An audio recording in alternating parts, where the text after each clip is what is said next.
everyone, it's Tox from critshappen.com. Thanks for watching and welcome back. We're in another critical situation, again using the Mage Wars Force Master versus Warlord expansion. I wanted to show you this. I don't know if the dice rolls will work out the exact same way, but this is the situation that we were in.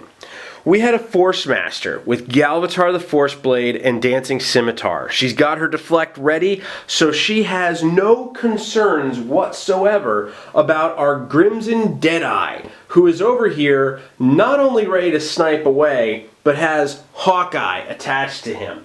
Really deadly capability of attacks from Crimson.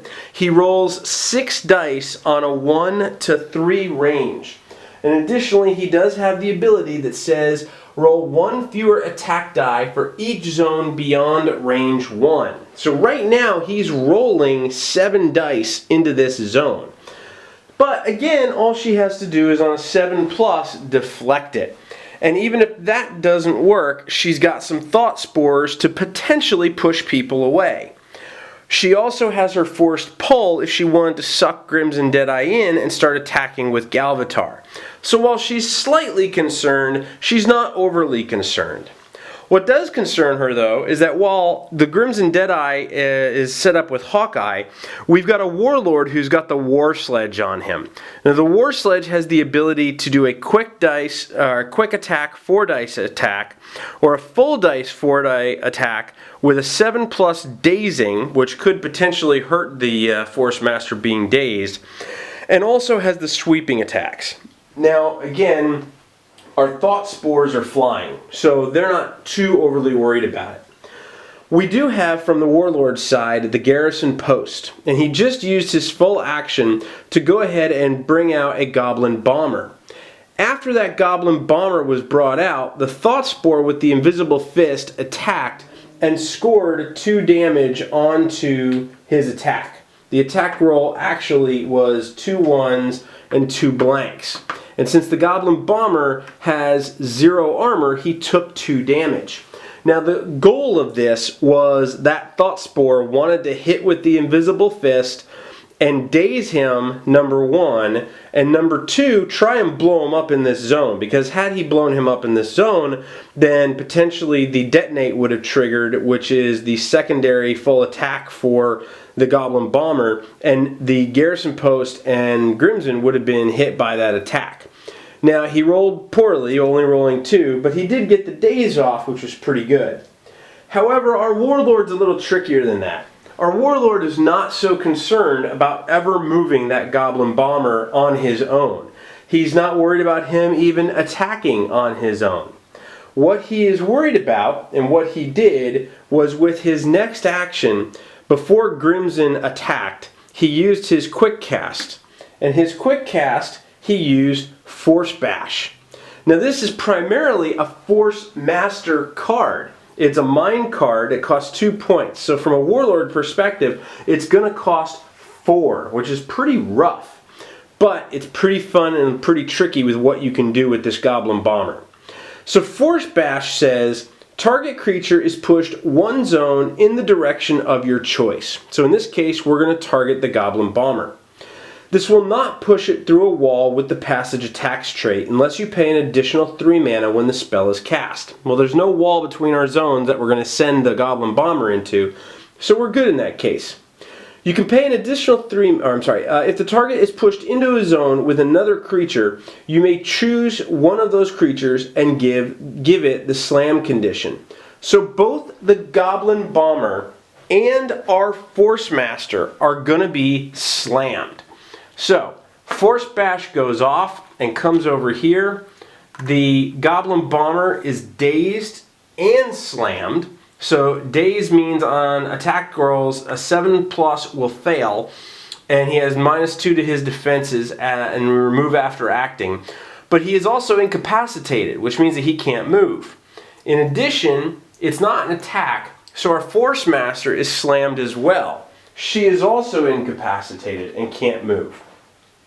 Now, Slam is one of the newer abilities, and it's a really nice way to kind of root somebody into place for 1 turn as you want to do that. Now obviously the Goblin Bomber can't attack because he's already used his actions and he has nothing else to really do. But what we are going to do, as some of you may have guessed, is we're going to use Crimson and we are going to attack our own Goblin Bomber. Why would you do this? Well, because simply you're going to roll 7 dice. And on 7 dice, we get 2, 4 natural, and 3 critical damage, which is more than enough to kill our own Goblin Bomber. Why is that important though? Well, when our Goblin Bomber is destroyed by damage, we have to roll a yellow die. And on a 7+, Detonate is going to go off. In this game, Detonate goes off. So, on Detonate, what you do is it is a zone attack, and it is a 4 dice attack. On a D12, you're going to potentially slam or stun, and it is unavoidable because it is a attack that happens on the entire zone. Now, one curious thing here, and I'd be really curious to hear what people think or what the people who are very good with the Mage Wars rules believe on this. But because he was destroyed, the Detonate triggers, and we play it as though the daze does not affect that attack. This is not a case of the attack is coming from the Goblin Bomber declaring this attack. It's a case of he's destroyed and removed and the Detonate is triggered on his removal. Be more than happy to hear what people think. We saw it both ways. We saw it that you may have to roll the die for the daze and get a 7 or higher, which in this case we get a 9. So if that's the case, the way we'd have to do it, then you would have to trigger that again and have that roll off for the daze. But we played as though it did not happen. So the Goblin Bomber is destroyed by Crimson Deadeye's shot. It's a zone attack, so we're going to roll 4 dice for a zone attack. So zone attacks are going to attack each creature separately. So whether or not you believe that the daze should have been rolled against, or whether or not you believe that this just triggers and goes off without the daze, we did roll a 9, so we were going to go ahead and do the zone attack.